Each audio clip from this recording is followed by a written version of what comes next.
प्रधानमंत्री जी ने कहा है कि देश बेहद आर्थिक संकट से गुजर रहा है और इस वजह से उन्होंने देश के लोगों को अपील की है ये 7 स्टेप उठाने के लिए, ये 7 कदम उठाने के लिए। एक तो ये कि वर्क फ्रॉम होम करो, सोना खरीदना बंद करो, कम से कम सोना खरीदो। तीसरा, तेल की बचत करो, पेट्रोल डीजल की, पब्लिक ट्रांसपोर्ट इस्तेमाल करो। चौथा, फर्टिलाइजर्स का कम से कम इस्तेमाल करो, नेचुरल फार्मिंग करो। पांचवा, फॉरेन प्रोडक्ट्स कम से कम इस्तेमाल करो और फॉरेन एक्सचेंज बचाओ। छठा, कुकिंग ऑयल कम से कम इस्तेमाल करो। और सातवां, फॉरेन ट्रैवल बंद करो, विदेशों में जाना बंद करो। हमारे देश 1950 के बाद से अभी तक ऐसे कई समय आए जब देश अलग अलग संकटों से गुजरा। कभी अलग अलग देशों से युद्ध हुआ, चीन से, पाकिस्तान से, आर्थिक मंदी से भी गुजरा। लेकिन इतने कठोर कदम आज तक कभी किसी प्रधानमंत्री ने देशवासियों को लेने के लिए नहीं कहे। मुझे याद है लाल बहादुर शास्त्री जी ने भी देश के लोगों से अपील की थी, इंदिरा गांधी जी ने भी एक समय सोना ना खरीदने की अपील की थी, अलग अलग अपीलें की थी अलग अलग प्रधान। इतनी कठोर अपील, इतनी सारी 7 इतने बड़े कदम आज तक कभी किसी ने नहीं लिया। पूरा देश इस वक्त सदमे में है। तो मेरी 3 गुजारिश है प्रधानमंत्री जी से। एक तो ये कि अगर आपने इतने कठोर कदम उठाने के लिए कहा है तो इसका मतलब अर्थव्यवस्था का काफी ज्यादा बुरा हाल है और या आने वाले समय में और भी ज्यादा बुरा हाल होने का अंदेशा है। देश ये जानना चाहता है कि हम कहां खड़े हैं। आपने हमें कहा हम सब देशवासी देशभक्त हैं, कठोर से कठोर कदम भी उठाएंगे, कठोर से कठोर अपने को, अगर हमें कठिनाइयां बर्दाश्त करनी पड़ी, कुर्बानियां देनी पड़ी देश के लिए, वो भी करेंगे। लेकिन पता तो चले कि ये कदम क्यों उठाए जा रहे हैं, पता तो चले कि अर्थव्यवस्था कहां खड़ी है। केवल आदेश भर दे देने से तो काम नहीं चलेगा ना। ये देश हम सब लोगों का है, ये देश हम 140 करोड़ लोगों का है। तो प्रधानमंत्री जी से मेरा पहला निवेदन है कि वो पूरा आज हमारी क्या स्थिति है, अर्थव्यवस्था की, इकोनॉमी की क्या स्थिति है और आने वाले समय में कुछ महीनों में या 1 साल में हमारी क्या स्थिति होने का अंदेशा है, इसके ऊपर सारी जानकारी देश के लोगों के साथ साझा करे। नहीं तो लोगों के मन में शंका पैदा होती है, अलग अलग किस्म की अफवाहें फैल रही है, कोई कुछ कह रहा है, कोई कुछ कह रहा है, अफवाहों का बाजार गर्म है। ये अर्थव्यवस्था के लिए अच्छा नहीं, अर्थव्यवस्था के कॉन्फिडेंस के लिए अच्छा नहीं है। दूसरा, हम सब जानते हैं कि ये इराक और अमेरिका के बीच जो युद्ध है उसकी वजह से हो रहा है। लेकिन इराक और अमेरिका की वजह से युद्ध जो है उसकी वजह से तो पूरी दुनिया प्रभावित है, सारी दुनिया के सभी देश प्रभावित हैं उस युद्ध की वजह से। लेकिन किसी भी देश ने, किसी भी देश की सरकार ने इस किस्म के ये 7 कदम उठाने के लिए किसी भी देश की सरकार ने अपने नागरिकों को अपील नहीं की है। एक भी देश नहीं है।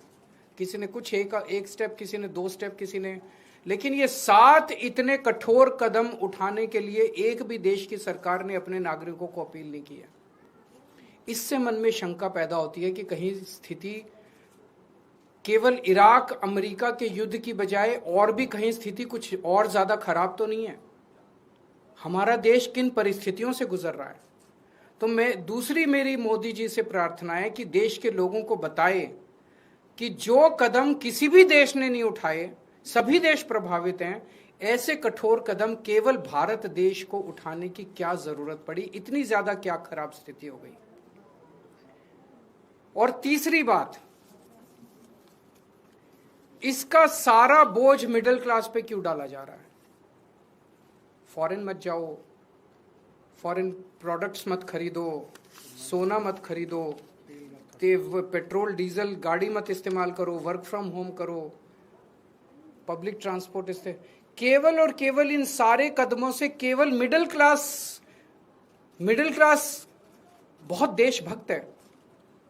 जरूरत पड़ेगी किसी भी हद तक मिडिल क्लास देश के लिए कुछ भी करेगा, लेकिन केवल मिडिल क्लास क्यों?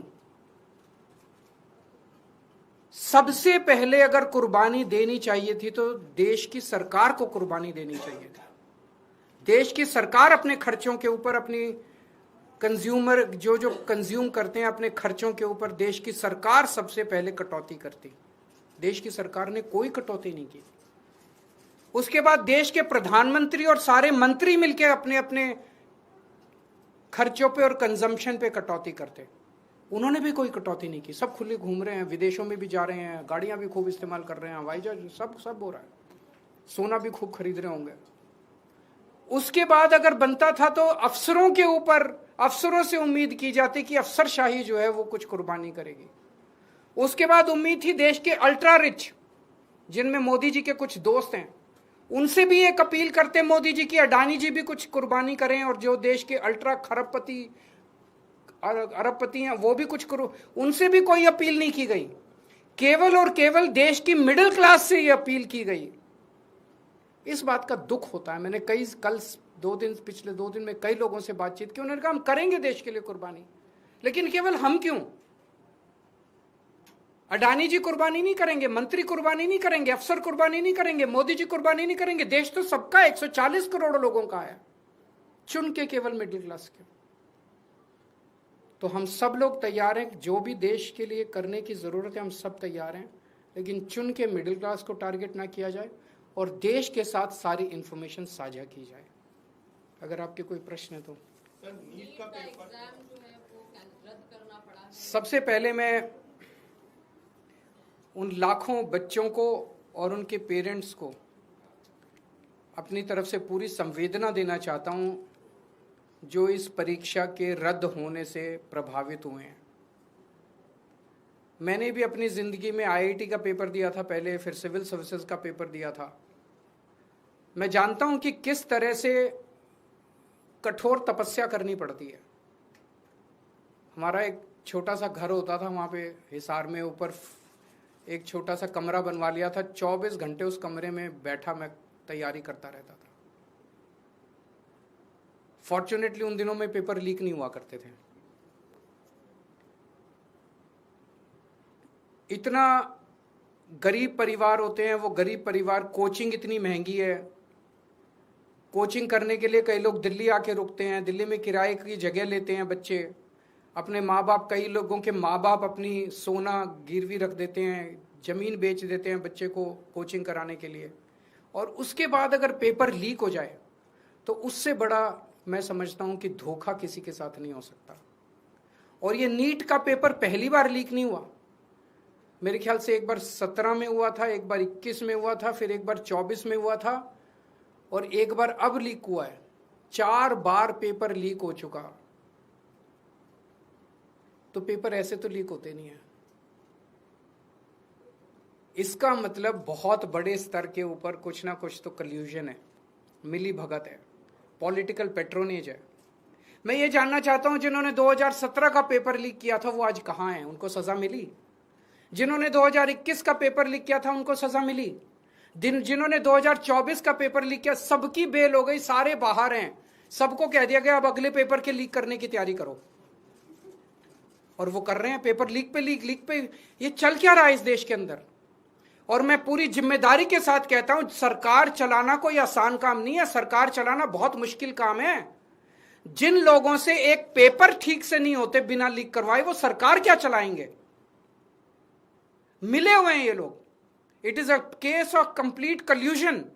लाखों करोड़ों बच्चों के भविष्य के साथ खिलवाड़ किया जा रहा है। उन सब बच्चों के साथ मेरी संवेदनाएं हैं, और मैं उन सब बच्चों को बोलना चाहता हूं कि सड़कों के ऊपर उतरना